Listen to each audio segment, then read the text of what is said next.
Live.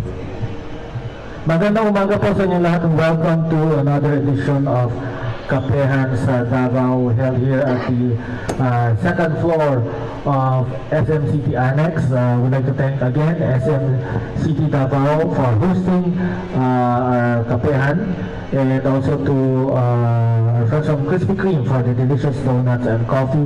We have different sets of guests ngayong umaga, no?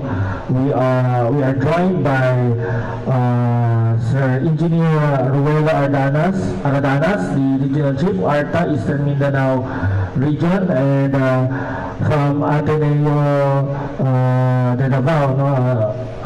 School of Architecture Engineering, we are joined by Dr. Randel Espina, the Dean, School of Architecture Engineering sa ADU, and of course we are joined by the robot and her creator, the creator, Ma'am Nadine Obafial, after whom the Obafial 34044 asteroid is named. She's currently the robotics engineering student of ADU, and her creation yung robot niya. Ito yata nanalo sa isang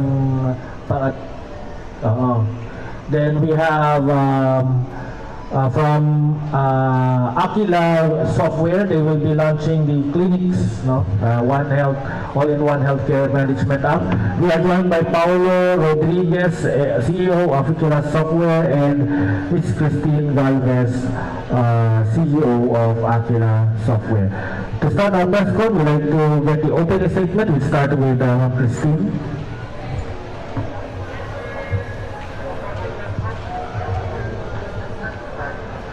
Okay, good morning everyone. I am CJ, Chief Growth Officer and Partnership Alliance of Aquila Software. So alongside with me is our CEO, Paulo Rodriguez. So I'd like to thank everyone for their time. So before we tell you about what we're launching, I'd like to ask a couple of questions. Okay lang po ba? Alright. So do we have any doctors here? Wala, ay sayang, magpa-check up daw. Kasi actually there's a segment na after may isang special press con ang Kapehan every Healthy Davao Media Forum next week yun. Actually, ano lang naman po, magpa-check up kasi sana si Pao muna kadali. Kidding. So, okay po. So, naka-experience na po ba lahat na maging patient? Yes. Yes, okay. So the reason why I asked po is because we believe that through Clinics Plus po, mapapadali natin ang pagpo-provide ng healthcare, hindi lang po sa mga doctors, pati na rin sa mga patients. Okay, Paulo? Yan, in addition sa what CJ mentioned, no, Clinics Plus is a mobile application connected to a 6-in-1 health monitor, so it can get your BP, glucose levels, temperature, ECG, O2 levels, and heart rate. No? So all in this one single device. And then with a view history feature, of course, we need to, as patients, we have to track our medical records. So it's all available in our app as well. And with the doctor's directory. No, we are also working with a cloud pharmacy for our phase 2. Bale for phase 1, we'll be launching the doctor's directory and the health monitoring. Of course, then we go to Ateneo. We have Ma'am Nadine Obafial, a robotic engineering student, ADU. Good morning, everyone. I am Nadine Antonata Bafial, a fourth-year robotics engineering student studying at Ateneo de Davao University. So an asteroid is named after me. So way back in 2017, along with my co-proponents, Rupilin Cheska, Fernandez Gloria, and Meryl Angela T. Colas, we joined the most prestigious pre-college competition in Los Angeles, California, where we represented the Philippines with our study entitled Insecticidal Activity of Acacia Bark Extract Against Rice Block Bug. And with that, we competed with 75 countries all around the globe, and we won the second grand award along with a gift, which is the asteroid that is named after us. That is all. Okay. And Dean Randel Espina. Hello, good morning. So I'm Dr. Randel Espina. I'm the Dean of the School of Engineering in Architecture. So we started working on renewable energy in Davao region or even in the Philippines, no? Actually, we are the center for renewable energy, so Ateneo is hosting that office in Jacinto campus. I also started the robotics engineering program. I developed the curriculum. This is first in the country, robotics engineering. And I think some of the countries offering the program is in Singapore, they made in Japan, in Korea, and also in the USA. So basically, we talk about mechatronics before, but with with artificial intelligence. We modified the program, then we integrated AI and robotics. And if you see, the robot is actually an intelligent robot. So this can understand what you want this robot to be done. I was working on a robot this time. It's a service robot. It can actually go from A to B, but going to the elevator. I think the hardest part is about determination in controlling the elevator and moving from point A to point B. Okay. Ako yung nagtanong si Ma'am Christine na nagtatanong siya na sino may doktor. Si Dr. Randall pero robot kanyang hindi tao robotics. Okay, then we go to Arta, Engineer Roelo Aradanas. Yes, good morning to everyone. I am Engineer Roelo Aradanas, the Chief of the Anti-Elective Authority. We are calling now to the different line agencies, local government units to collaborate to speed up the digitalization process of our government towards development. Okay, before we go to updates sa digitalization, yung ease of doing business, we go to yung sa Aquila software. Ano to sa Davao base na develop and what motivated you na itong software na clinics, because I think there's a problem with access to healthcare, yung mga pagpunta sa doktor. How does it help tong inyong application? Yes, so a little bit of background lang. Aquila Softwares Corporation is definitely a Davao-based homegrown na startup. The story behind this is that my lola is actually a stroke patient, and we've realized na stroke is definitely preventable if you just happen to know the symptoms. Kaya lang, a lot of illnesses na supposed to be preventable, wala nakabalo sa symptoms manggod. And with this type of technology na available in our hands currently, and we are about to launch it, I believe a lot of people ang matabangan sa yung type of technology. And definitely, sir, you're right, there's a big gap in terms of healthcare services, not only in the Philippines. In fact, I've also asked a couple of colleagues in Canada, in India, the same issues, and health tech is also one of the leading technologies currently that's being developed because of that gap. Itong inyong clinics, is it developed sa Davao or para manufactured ba siya dito sa Davao? Ang mga software developers dito from here? Parang Davao made na? Yeah, the software is Davao made. Aquila Softwares Corporation built the integration for the software. Yes, to answer the question.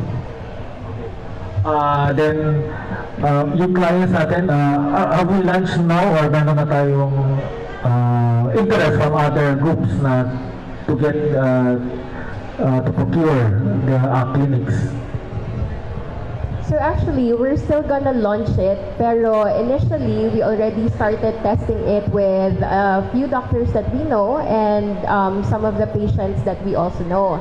So, with Aquila Softwares kasi we always aim na mag-provide ng efficiency and convenience sa lahat ng tao. So, whether you're a patient, you're a doctor, or a doctor secretary, or the one taking care of a patient, or even businesses, we do want to provide the efficiency and convenience na hinahanap ninyo. So sa amin, we also intend to partner with City Health Office of Davao and Department of Health so that they can use our platform to monitor the rising health conditions in the community. So sa amin kasi we do believe that through Clinics Plus, we will not only be able to help the patients and doctors for their convenience, but also help our government in monitoring the health of our fellow Filipinos. Okay. Then we go to Nadine, no? Nadine. Anong yung victory ninyo aside from as yung being may pinangalanan sa iyo asteroid, what other awards did you parang nabigyan na kuan ba siya na from the prototype stage na develop pa yung inyong technology doon sa parang pagkuha ng black bag? So when we were in high school, we have this acacia bark extract that we conducted, and in that idea, we used that scientific science investigatory project to join the science fair. And after which, when we won the second grant award, when we came back to the Philippines, we then processed the patenting of the product. Unfortunately, we were not able to proceed with the process since we were suggested to do another experiment, and and since now that we're in college, we're more on focusing on our own college journey. As for me, I am now in the robotics track, and two of my members are now in University of the Philippines. So the asteroid was named after you won or ngayon lang na pangalan sa iyo na parang Yes. identify nila yung asteroid na Yes, sir. After the awarding in the ISEF 2017, when we were told that we are the second grand award, it was a surprise. It was a surprise gift that all of us, three members, are given each an asteroid. nice. To Dr. Radar Espina, yung I think under din sa iyo yung aerospace, no? Bago lang sila nag-launch ng rocket, yung yung Seaball. And right now, Ateneo is now parang more on advanced na mga satellite and now robotics. What's the, ano ba yung parang motivating factor niya na to push into advanced sciences, no? Yung like robotics, satellites, yun. And yung renewable energy din, yun. Actually, when we are talking about fourth industrial revolution, it's basically about artificial intelligence, about robotics, then about space. So that's why we have the aerospace engineering. So if you notice, we have that Mars, no? Actually exploration. Even Elon Musk was involved in that, no? So the future is really about space, about AI, and about robotics, no? That's why we are offering this one. In the Philippines, we are the only university actually offered robotics engineering, and we are the first university offering aerospace. Currently, there are other universities also offering aerospace engineering. So this, itong robot na to, is it, ano to siya na, sabi niyo na parang, it can command, parang may, paano siya naman command? So actually, before, no, in the industrial operation, we have robots, no? But we have the robot hand, we have the maybe the feed robots, no? But these robots are programmed, no? But this AI, they can understand, no? And eventually they can learn what you want them to do. No? Example for this robot, no? Because there's actually a sensor for this, there's a camera, no? Then you simply have to program. Of course, you still have to program, but you have to provide intelligence to the robot. That's why you have now the AI, you have the machine learning, you have computer vision, you have a lot of platforms or parang flavors to develop our own intelligence. Then with this information, just like human being, di ba?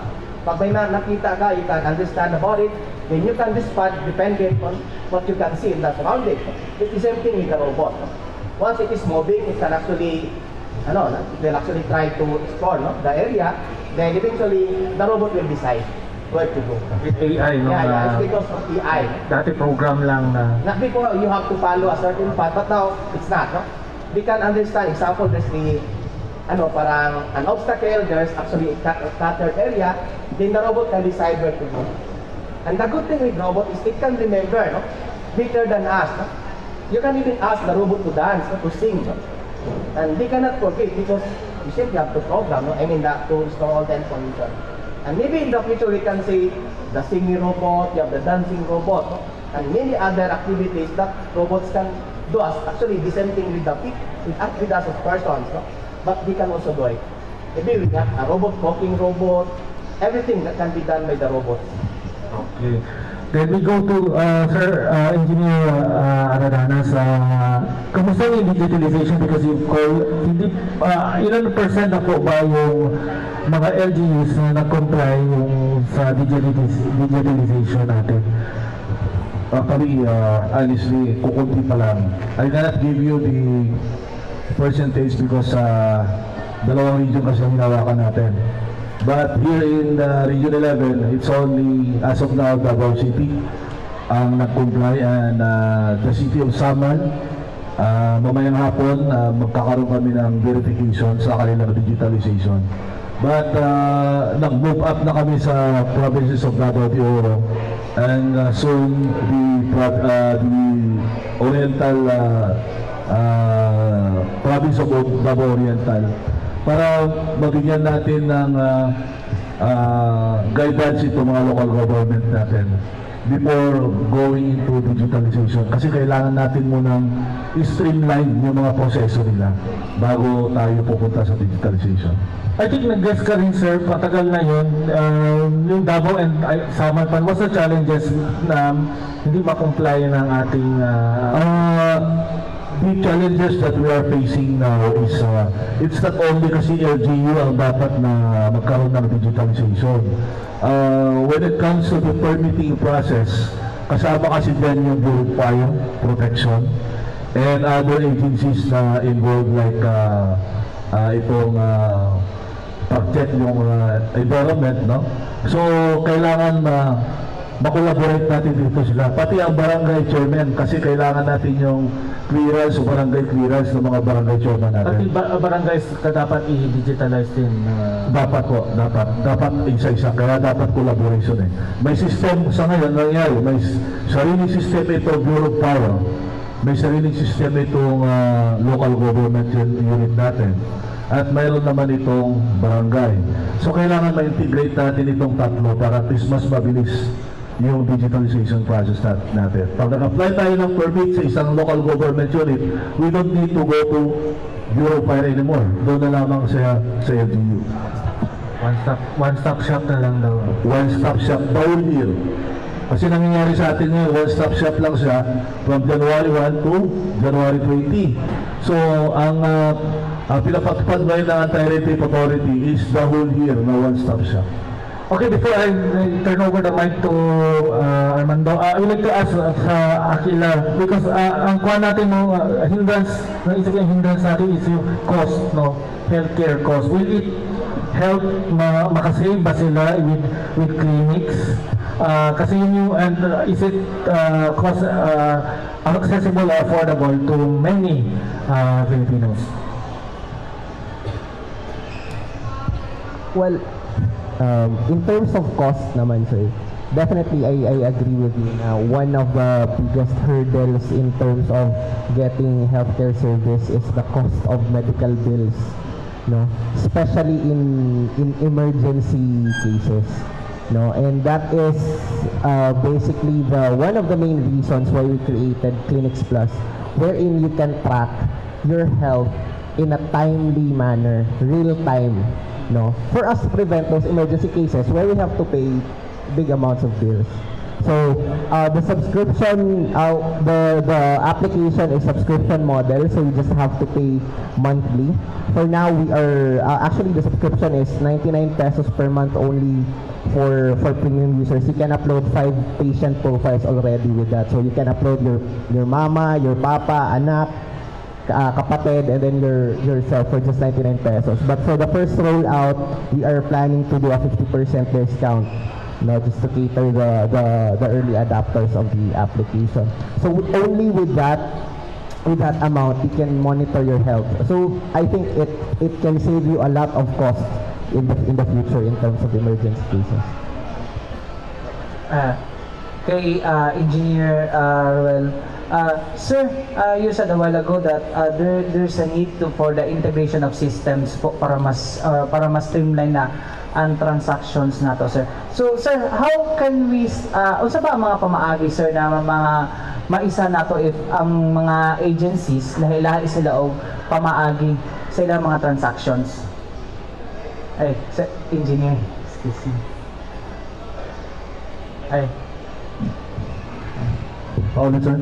Ay, sir, sabi mo kanina is there's a need to integrate all the system po Yes, sir. ng yung mga digitalized transactions na. So, ang tanong ko sir, paano po natin siya ma-integrate if yung mga style of transacting these offices iba-iba?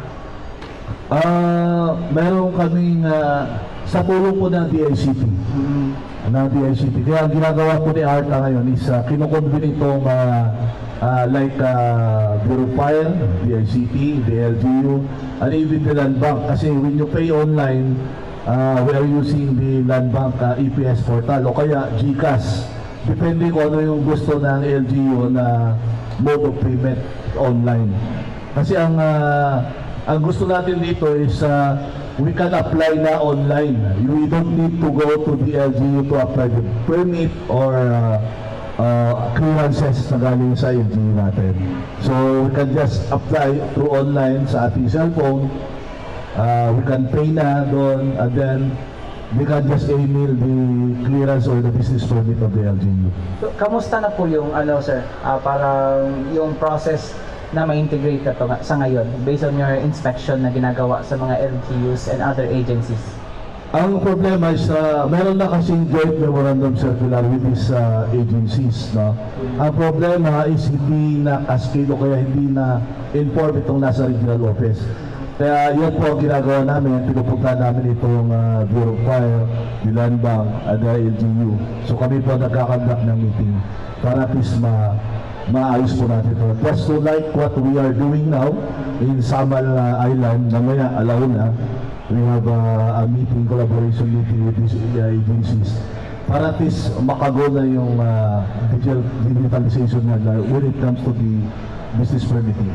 So, ibig sabihin sir, parang mayroon silang link para makapag-transact sila? Yes. With the help of the DICT. So, pero ano pong ginagawa nila so far ngayon ng DICT sir based on your parang coordination meeting?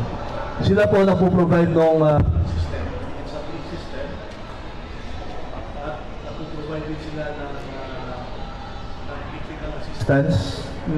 technical assistance sa LGUs. Kaya yan, kami na lang po ang nagbi-meeting sa kanila. Okay. So, nasa lang sir, no? It's because parang napansin ko yung constant na inspection nyo with the other agencies. May mga agencies na nag-improve na ng kanilang service such as, di ko na lang babanggitin na PRC. Maganda na talaga ang service ng PRC. Kasi before na mahaba ang pila noon, tuwing renewal, kanina within 30, wala pang 30 minutes na how constant ba yung inspection natin for these agencies po, especially may mga transacting clients? That's a very good feedback from you, no? Kasi kayo mismo, yan ang gusto namin kasi kayo sa media, kapatid namin sa media, tumutulong din na ma-observe kung ano yung nangyayari dito sa mga agencies na ito. So, tama po kayo, tapos na po namin na inspection yung PRC, pero hindi po kasi doon nagtatapos no? Binabalik-balikan po namin sila. At marami pang agencies dito sa Davao na kailangan natin pararalo o kaya igabayan, no? I-guide. Kanya lang mayroon talaga agency dito sa Davao na alas 3 ng madaling araw ang haba na ng pila. Hindi po kami nagkamali na lumapit sa kanila, pagsabihan, i-guide sila, pero hindi natin maabot itong regional director nila. Ang hirap mabutin kasi puntahan mo yung opisina niya, maliban sa barrier sa kanyang opisina, mayroon pa security guard, no? Itago na lamang natin ito sa agency na Register of Deeds, no? Alas 3 ng madaling araw, alam po namin yan. Ang problema po natin dito, anong ginagawa ng ARTA? Dahil alam na namin, wala pong gustong mag-witness. Kaya nahihirapan po kami. Kaya tulungan nyo kami na magbigay po kayo ng witness. Sisikapin po natin na maayos na itong sistema ng opisina ito. Kala ko sir, PSA. PSA, darating tayo dyan. Pati SSS, Davao. Kasi dami din nakapila dyan eh. Para madaling araw pa, marami na pong pila para to... SSS, PSA, meron pa isa. Hindi naman NBI, sir. Hindi naman NBI. Natapos natin itong NBI, napatanggal natin yung mga ano dun sa labas. Yung like pictures nila. No, may pictures dito sa labas eh. How about LTO, sir? Yes, we constantly visited the LTO. LTO Davao, different offices ng LTO natin. Hindi. And I think na nag-improve na rin. Meron pa rin mangilan-ngilan, no? Kasi minsan na isang araw, napadaan tayo doon sa old building nila. Marami nakatambay dyan. Na nag-aabang. Mga pictures yan eh, no? Pati tayo na para. Dahil akala nila, magkukuha tayo ng lisensya ko yung magpaparinyo. Kaya binabantayan natin ang mga ito na soon enough, mahuhuli din natin po sila. Sir, lasa lang po, sir, kami from my end. Ano po yung tulong po para sa pagtatransact natin yung digitalization?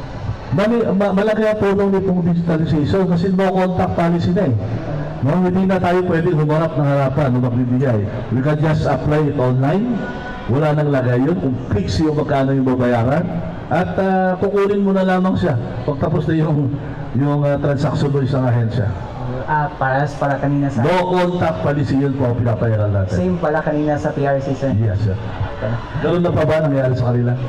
Kanina, last week pa ako nag-online eh. Tapos kanina ko lang kinuha yung lisensya ko. That's good. Thank you po. Kay Dr.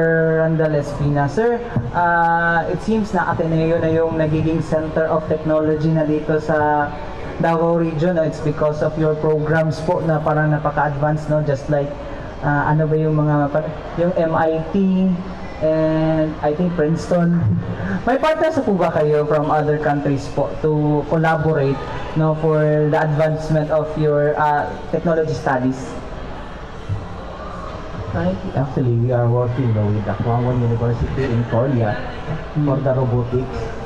For renewable energy, we also have the UTP, University Technology Petronas, in some universities in England. No? So we work with them in working on the tidal technology. Actually, we have our research at the summer in Davao State, in that we have the tidal technology developed and installed in that area. So, how big is this, sir, pag magkipag-partner kayo from the universities abroad? Example for Kwangwon, we really talk about the development of not only for robots but also for the microchips. We can sign MOA with some of their partners because it is high time for us to develop these parang microchips so that we can also run our own robots and they can optimize the use of energy using this localized developed na mga microchips. In UTP, we are actually working into the parang ocean technology din siya, then we develop the pico-hydro technology. So we innovated on that so that this technology can be used by people in the remote communities. We call it actually the backpack technology. Meaning you can bring it from point A to point B, so whatever you want to bring the technology. And also we collaborate with them about the biomass technology. So we are working into bioenergy, both in solid and liquid biofuels. So, muna, that's the latest po ninyo, sir, parang collaboration with partners with universities abroad. How about sa number of enrollees, sir? Kumusta ang atong enrollees, especially on the robotics and yung bago lang, aero engineering? So for aerospace, actually we have a number of enrollees in aerospace. Many are really interested into that program because of space ideas, and we think about maybe drones, about space, maybe about mass. In robotics, it's not yet picking up.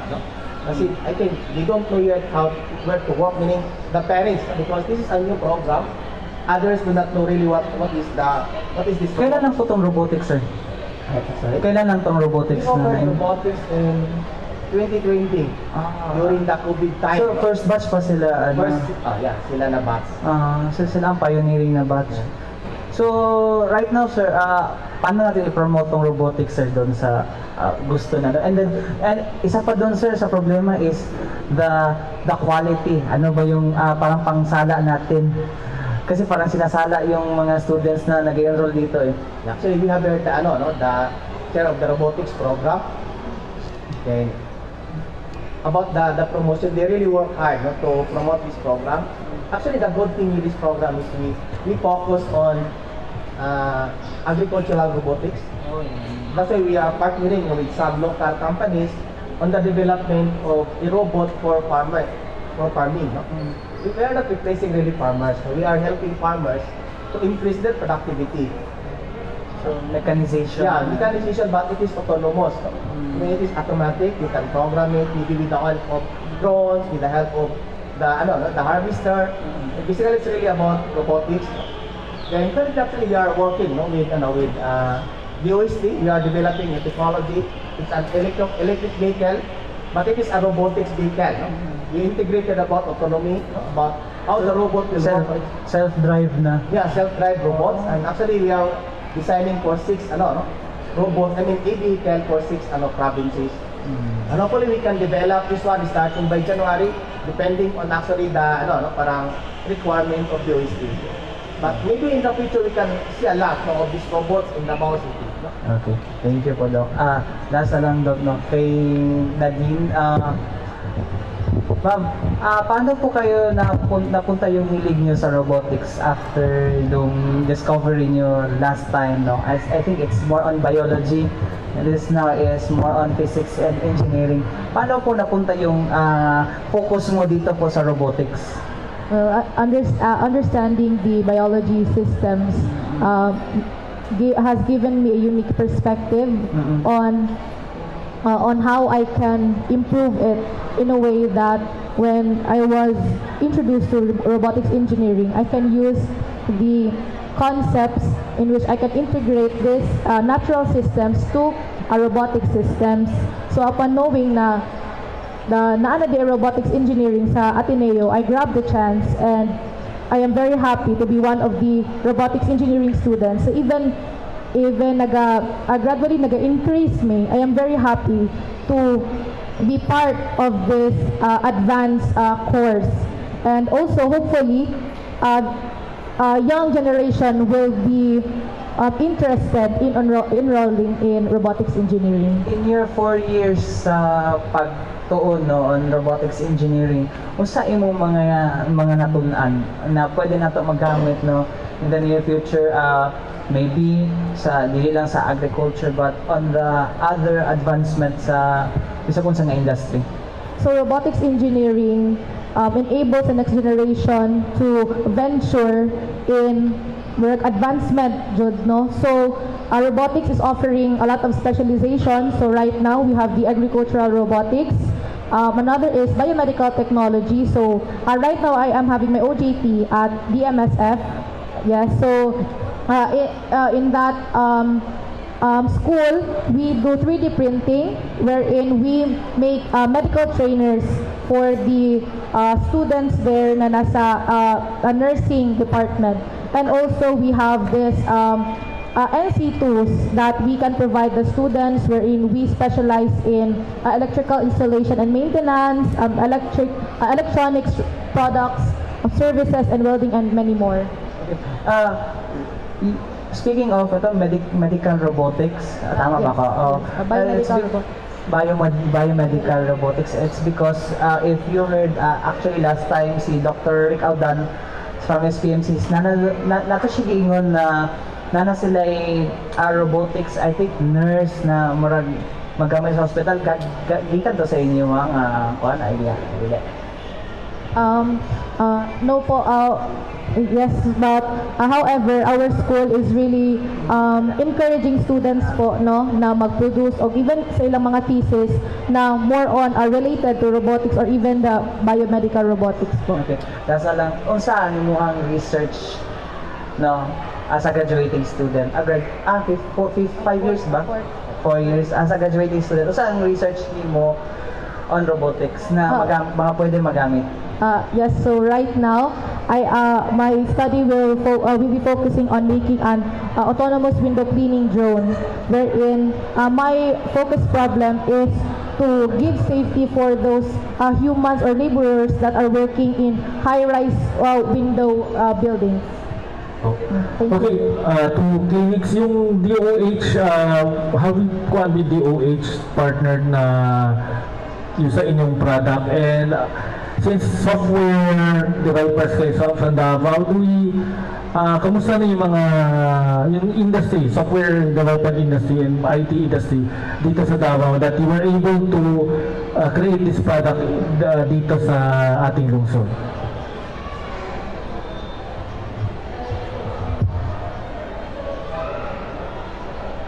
Our intention with partnering with the DOH, actually, hindi pa namin siya na lalakad talaga. We're focusing on the City Health Office of Davao muna. So, with regards dito naman sa kamustang integration ng software companies here in Davao region, no? So, sa amin kasi, the reason why we focus on Clinics Plus right now, kasi this is just one of our many projects. The reason why we focus on this because we saw the needs kasi sa healthcare natin. So, surprisingly, hindi pa ganun kadami ang gumagawa ng way para help sa convenience ng mga patients and doctors. So, that's why si Aquila Softwares, inuna na namin talaga siya. So, we all know what happened in COVID. We all know what happened with medical issues na nag-a-arise nang hindi siya nababantayan. We know how lethal it can be. So, we wanted to put that risk na ma-stop siya through our Clinics Plus. Also, in addition to that, no, regarding din sa initiative ng government, which is si ARTA din siya. Aquila Software Corporation is also a partner with DSWD. And one of the main reasons is that, tama itong inyo ni Sir kaganina, we have a decentralized database for our government institutions. So what happens now is that if DOH would ask a report regarding a certain illness or disease in a local area, maabot pa nagtagpila ka bulan una nila madawat ang report, no? So for example, the recent outbreak for katong sakit sa babies gani, and then that pertussis, yeah, that data was actually 4 months old when it got out, no? So that's the thing na we want to eliminate, of course, first in the Davao region kay taga diri man mi. And we are really hoping with the partnership of the government na we can put an end to those types of problems because those problems are really preventable and really solvable problems. No, we just need to make an effort and initiative to it. Thank you so much. Okay. With yung sabi nga ni Sir Paulo, engineer, well, apart din ba yan yung mga LG's digitalization to explore yung mga softwares, to invest in mga, like for example, pwedeng robotics, no, sa ating mga, in our march to digitalization. When it comes to that, actually last week lang we have launched the ELGU system together with the ALG, the ICT, and the ARTA. No? And we have the so-called ELGU reporting system. Dahil na sinasabi ni Sir kanina, no? Inaayos natin yung mga reports ng mga LGUs para mas madali na. Centralize na yung database at saka para mas madali na yung information natin. Yan ang ginagawa ngayon ng ating pamahalaan na ma-integrate lahat itong mga agencies para isa lang yung reporting system natin. Ang real time kasi sabi ni Sir, 4 months old yung report 4 months old. So, ngayon pwede na siyang real time na Pwede ng real time. Yun talaga ang target natin. So, we have now launched the ELGU system. No? It's an app sa ating cellphone. At we are trying na lahat ng local government units, not only in Davao region but entire the Philippines, na mag-integrate na sila dito sa ELGU system na ito. Para at least mas madali yung collaboration at saka mas madali yung reporting system at kung ano yung mga programa ng mga LGUs na ito. May bahagi natin sa tao.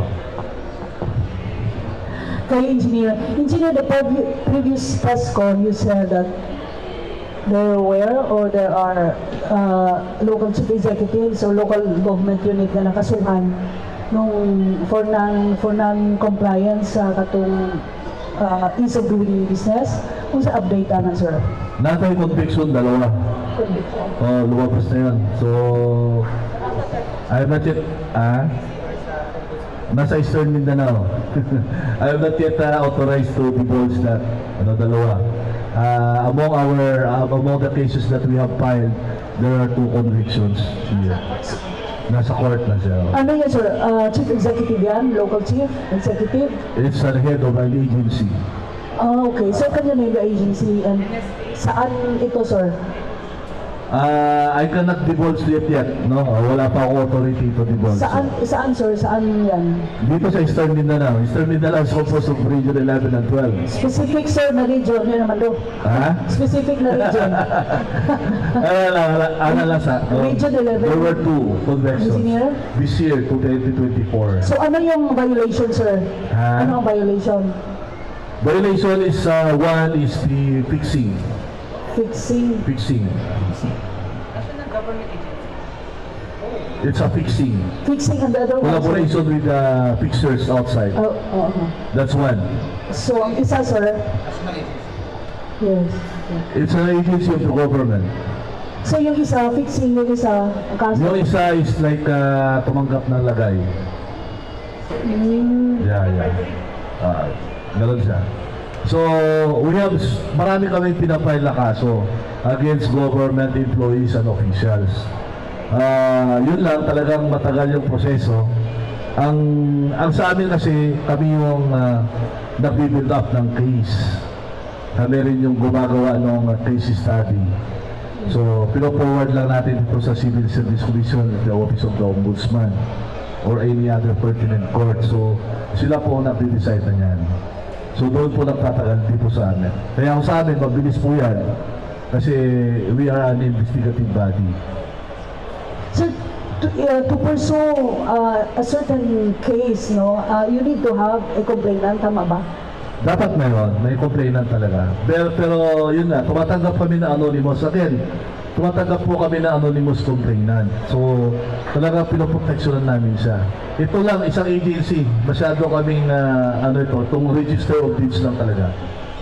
Kailangan talaga namin ng complainant. O kaya, bigyan nyo kami ng isang complainant at interviewin lang namin. Kunan lang namin ng salang facts. Kami nang bahala.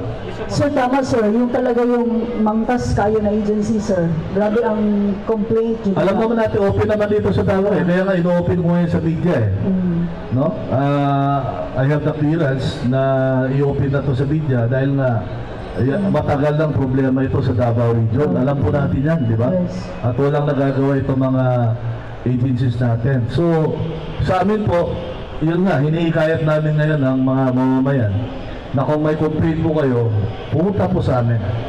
Asahan nyo po na yung identity ninyo is hindi po namin ipapalabas yan. Kung kailangan lang po namin kayong kunan ng statement o kaya para at least malaman natin kung ano yung kalakaran nila. Marami nang pupunta pero kulang pa rin siya. No? Napatunayan na namin yan, cut off, mayroon silang cut off at mayroon silang delayed sa services nila. So, kailangan lang natin ng mas mabigat na evidences against this office. Thank you, sir. Before dito muna ako sa clinics. Hello, clinics. Naano ba tayo, naano ba tayo mga clinics na accredited sa clinics? Yeah, we do have partner consultants as of the moment, no? But since we are still about to launch, so wala pa ding official na clinic. So more of like family and friends, personal na mga doctors ang partners and consultants. So in short, hindi pa ito na pwede ma-download itong app? Not yet, Wala not po. yet. Yeah. No, ano yung box? Ano yung... Yeah, so the box is the 6-in-1 Health Monitor. No, so this one can get the 6 vitals.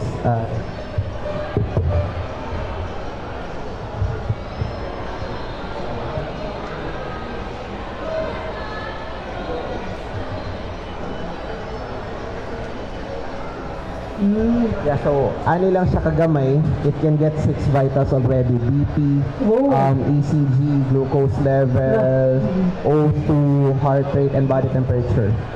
So all in one. Si BP na siya yung na band na apple. And then for glucose naman, it's still the strip. But we are working on a project na will be launched in the near future, hopefully, using CGM, continuous glucose monitoring. Can we that's try the it later, future. sir? Can we try it later? Sorry? Can we try it later? Yes, definitely. Okay. We can do a How much is demo that, later. sir? How? This one SRP is 12,500 as of the moment. But we are still trying to lower the cost and definitely look for some partners na we can para we can serve the mass. FDA license na siya, sir, for registered? As of the moment, we are working on the licenses. This is still from we are importing this, so it's a proprietary technology. Although in the Southeast Asia, we already procured the necessary health compliance certifications. In the Philippines, we are still processing the FDA approval. Thank you, sir. Pero Japan ba yan siya? US? No. It's in China. Sige, thank you, sir. Dito ako sa robotics, medyo curious po tayo sa robotics. Sabi ni Dr. Randall kanina, the robots can dance, can sing. Can you show example? If that robot really can sing and can dance, sige daw. Oh, sing. Oh, okay. Sige.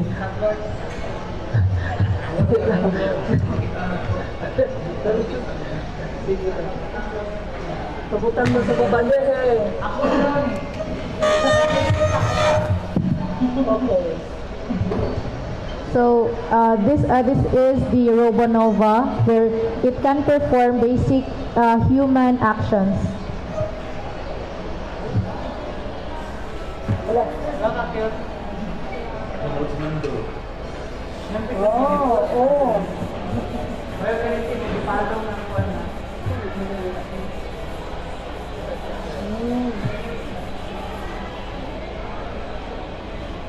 Okay, look.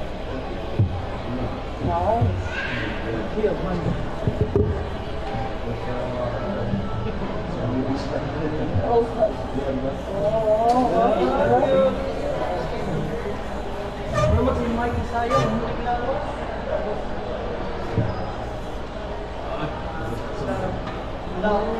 Salamin daw. Ala. Kumaganto siya. Ala. Wow. Kumaganto. Bigyan si Mando. Ano naman? Hindi ka ni Michael, balaki hapon ko. Ayaw, Mike hapon. Nagkakong bang kumpanya sa bakit mo? Split daw, split. Di ba na ikaw, Mike?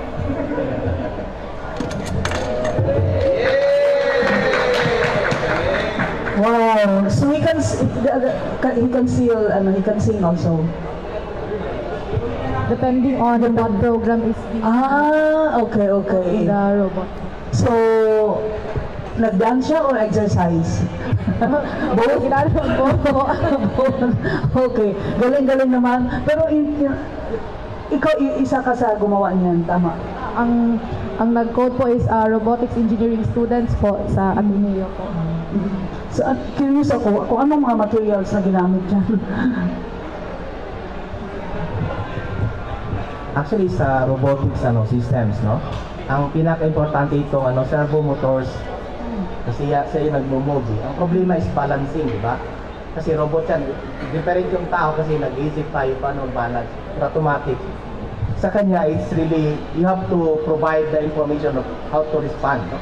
Example, pag natumba siya, may program na automatic talaga magtindig siya. No? So, it's part na of the system na gagawin niya every time na mag-fail siya. No? But currently, actually, we are trying to improve on this, no? Actually, we can allow this robot to navigate, no? We can really ask this robot to follow a certain person dancing, no? Because of the input, then it can simply follow the movement. The same thing sa yung mga ano natin, no? Yung clinics ba yun? Once the movement is set, then the robot can follow it, no? And we can actually ask the robot also to do it, no? It's automatic for the robot, and as I say, it's good for the robot because it cannot forget, no? It can even improve the performance. Okay, ilang taon siya ginawa, sir? Yeah, actually, Ilang taon siya ginawa? really about the controllers, no? Currently, actually, I found, no, a controller from the USA. If this one is about 12, no, servo motors. We need more, 16. So I have now another, controller which can actually handle up to 18 servo motors, even 20, no? Meaning more controls, then the robot can move even more, no? Compared to only 16 servo motors. Then this is really about understanding about the angle, no? Meaning you have to learn about human beings, how it moves, then what is the angle also that you have to implement using the robot, no? Example about if the robot should sit down, then you have to calculate so that in one command, it will do everything, no? Na talagang mag-balance siya. So of course, we really have to learn about this because in the future we can see security guard, security robots, no? The good thing with them is we can work 24/7. Of course, the challenge is about jobs. Maybe we can replace some of the jobs, but we can improve productivity, no, by using this technology. Pwede din siya maging spy, sir. Spy, pwede din. Ipogaw na yung spy. Sige, thank you. Kay Miss Nadine, so you're now in fourth year, no? As a robotic student. Paano ka na convince, o paano ka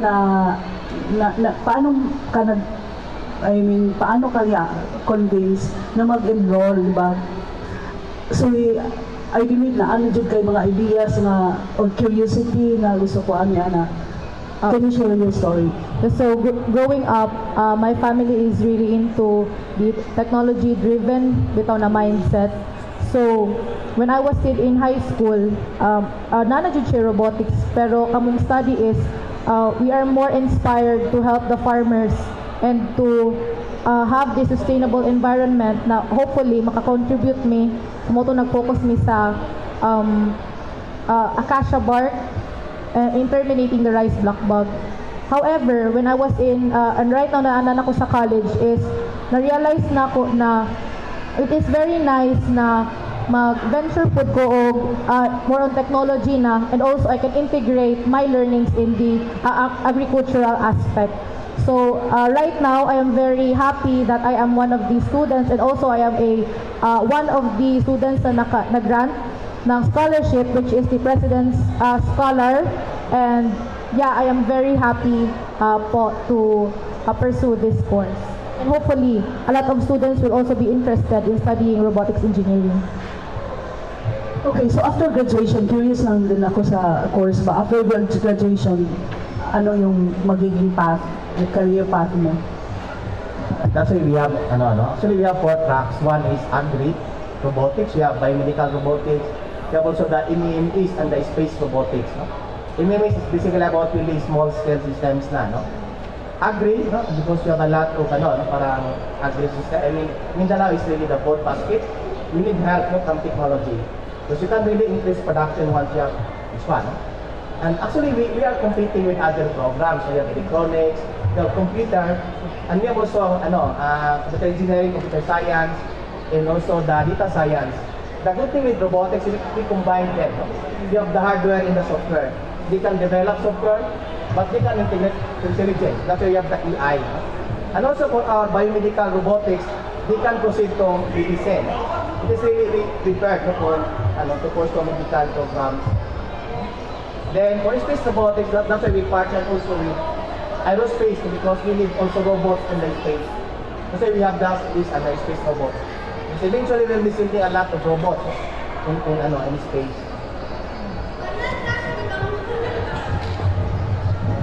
Good morning po sa lahat. Hazel Villacorte po sa GMA Super Radio Davao kay Engineer Roelio. Sir, may natatanggap ba ang ARTA na mga reklamo tungkol sa mga ahensya sa gobyerno na humihingi po ng pera para mas mapabilis po yung mga transaksyon? Marami. Marami. And anong ginagawa ng ARTA po? Gumagawa ba kayo po ng entrapment operation? Yes, we do the entrapment operations. Just last month we did that in Region 12. No, we gather evidences before the operations, and now we have the ongoing here in Davao City and in Davao Region and in Region 12. Sa Davao Region, may case na Meron kami dito. Ongoing Ilan, case sir? kami. Ilan po? Two, I think. Two. Dalawa. National government. National siya, we still gather the evidences. Sir, ano yung abiso sa publiko kung maka-encounter sila ng mga ganito po, no? Hinihingan sila po ng pera para mas mapabilis yung mga transaksyon nila. Bago yung transaksyon, dapat magsumbong na sila sa amin para kami po yung gagawa ng entrapment. Kasi kung matapos na entrapment ay yung pagbayad na nila, wala na yon. So before paying, dapat makapagsumbong na sila sa amin para at least magawa natin ng paraan. Kaatuwang po namin dito ang National Bureau of Investigation. Thank you.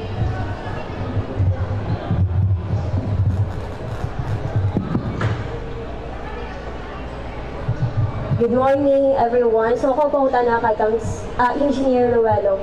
Sir, nabuboy nagawat po nga report. Diga mismo sa yung agent, sa yung ahensya, kabahin. Okay, ako kasi.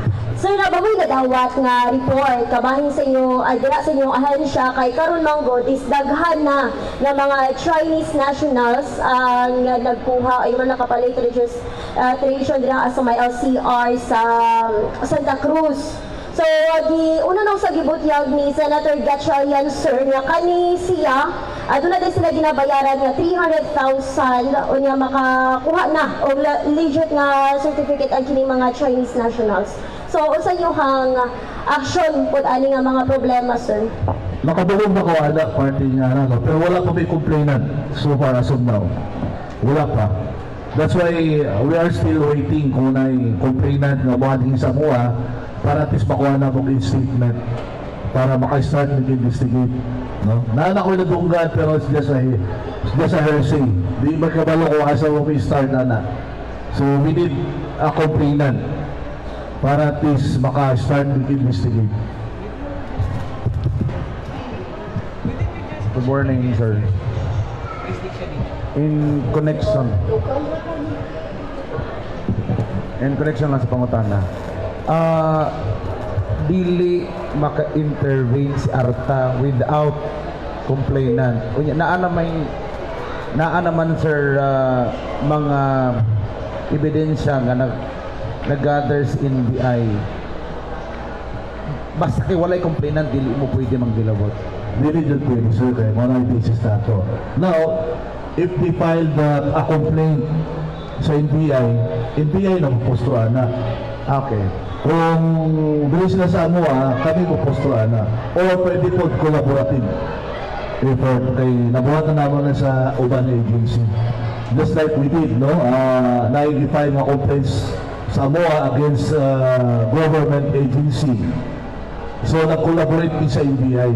So, party na collaboration. So, yeah. Pero kung kada sa nga particular na case gi-file sa NBI, so NBI na mag-gusto. Not unless na they will lead us, our lawyers, pinanglan nila ang lawyers na mo, or among investigador, kaya naman yung investigador, we can do collaboration with them. Sir, balikan lang ko itong convicted nga duha. The case is filed last, unsa pa nga tuig? 2023, Tapos igawas ang result first quarter of 2024. for 2024. Pila na ba ang mga cases filed against certain individuals? And what specific cases ang common na na-file ninyo na subay sa mga complaints received by the agency?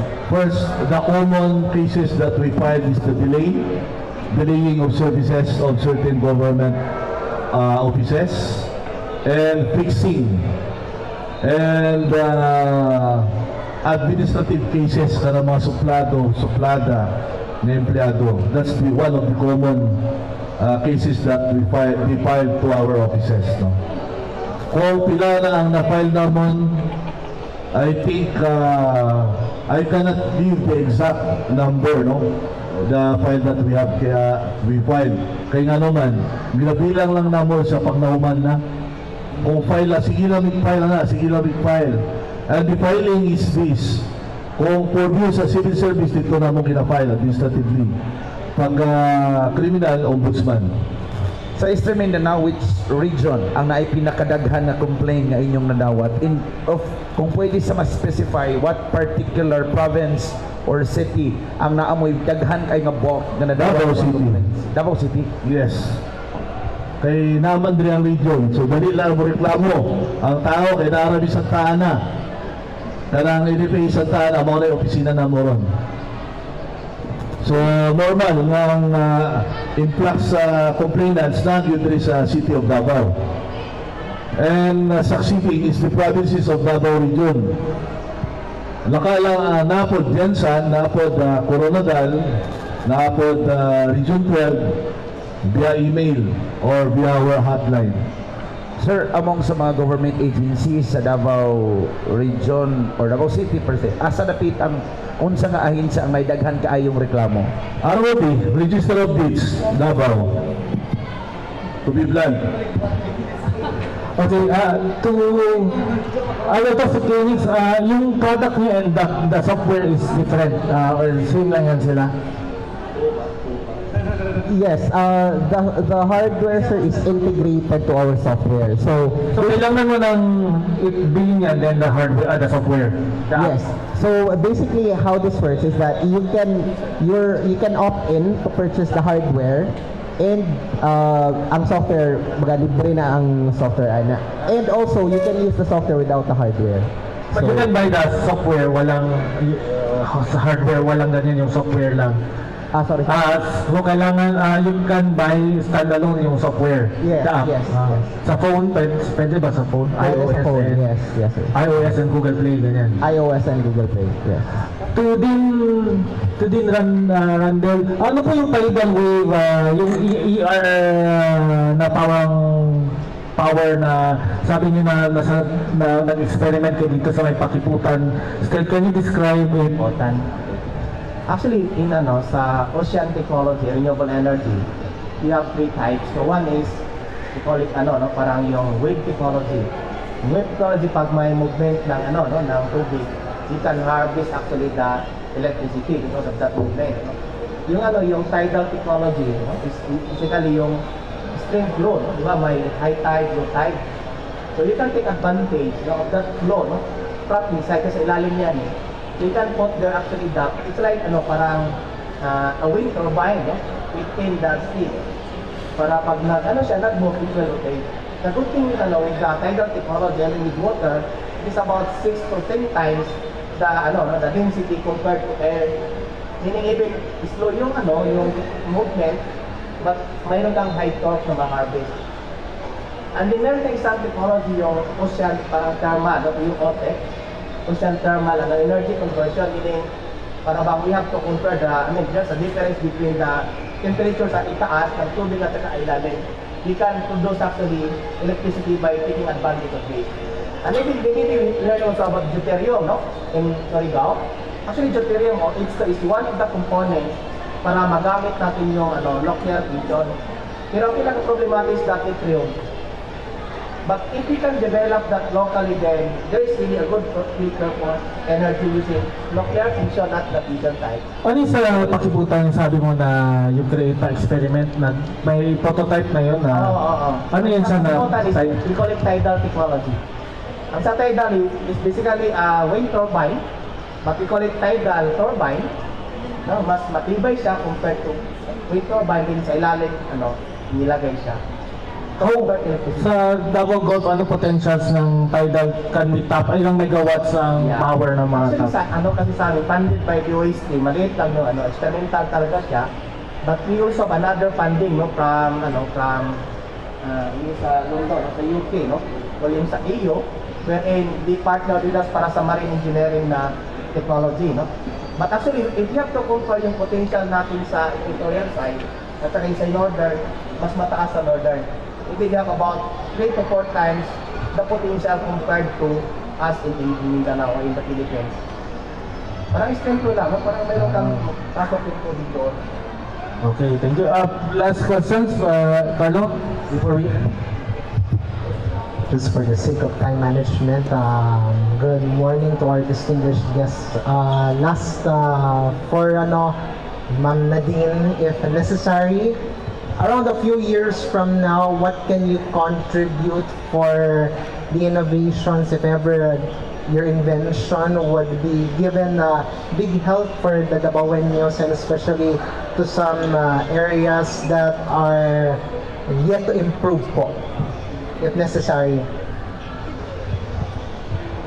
So my future, I am planning that after I graduate, I want to contribute in Ateneo de Davao University by really producing a drone that can be beneficial to the agriculture, and also I want to continue my study that is being produced way back in high school. I want to integrate the two wherein I can use the drone to fertilize rice plants, and use that as an idea to improve the agricultural sectors here in the Davao region and hopefully even in the Philippines.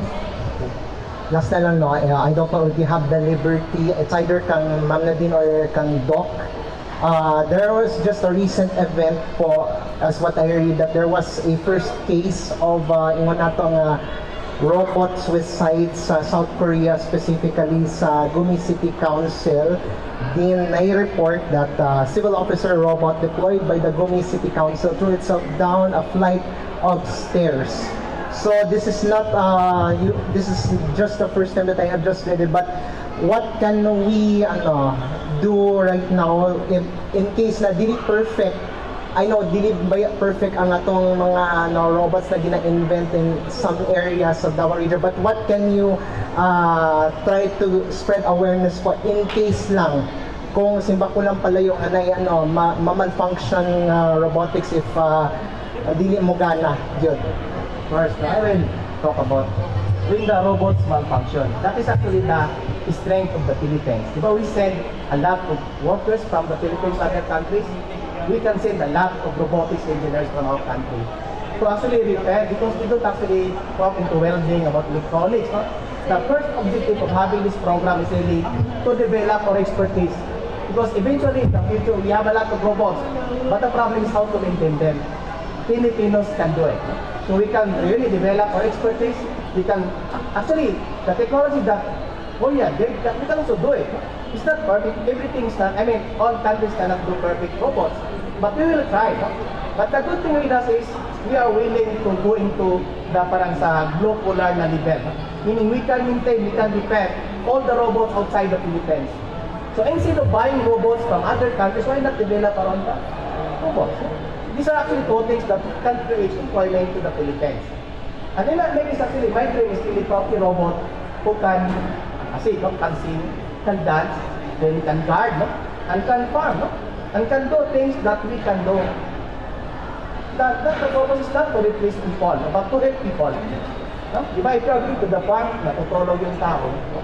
Why not put the robot so that the production can be increased? Kasi tayo yung mahirapan pag hindi nag-work sa farm. We will complement. Meaning, you have a robot, you have a tractor on, then we can maximize production. No? So as mentioned by Nadine, we need to have not drones. The problem is, we are buying drones from other countries, when in fact we can do it. No? Once we can produce it, then we can create employment. We can easily maintain this robot. Meaning, we can really increase productivity and create wealth and employment in the Philippines. Okay, thank you so much to our guests, Engineer Ruela Aradanas, Dr. Randel Spina, Nadine, Paolo, and Christine. Parting statement, we'll start with Christine. Parting statement, and again, promote the ating clinics which will soon be launched. Alright, thank you so much everyone. So we would like to inform everyone that starting July 30th, you can now download Clinics Plus in your App Store and your Play Store. And we will have our official launching on August 8th. Siguro for me, no, thank you Christine for the announcements. For me naman is, I would just like to tawag dito, encourage everyone to let's start adapting technology. One of the main hurdles of software industry or technology industry as a whole is that the user acceptance. So with that, with the help of our friends from the media, I would like to encourage everyone to let's start adapting to the trends now. Technology is definitely here to help us all. So yun lang. Thank you so much. Nadine? As for me, I want to encourage the young scientists to do research and contribute to the science and technology, and hopefully teachers and I hope you will support your students in their research journey. And for the students, I hope you consider enrolling in robotics engineering and be part of the fourth robotic revolution. That is all. Dr. Rando? Okay, so let us all dream and innovate, no? So we have to make Davao region as the center for robotics in agriculture, biomedical, and space robotics. And hopefully, Davao City can be the center of this intelligent robot systems. Engineer Ruelo? Our mandate in the Anti-Rape Authority is just more than doing our job, no? And we believe with the streamlining processes that we are doing, and with the help of the digitalization, we believe that this will be the malaki ang maitutulot ito sa pag-improve ng ating bureaucratic efficiency sa lahat ng ahensya ng ating pamahalaan. Maraming salamat and good morning. Okay, thank you so much to SMCT Davao and for hosting again Kapihan sa Davao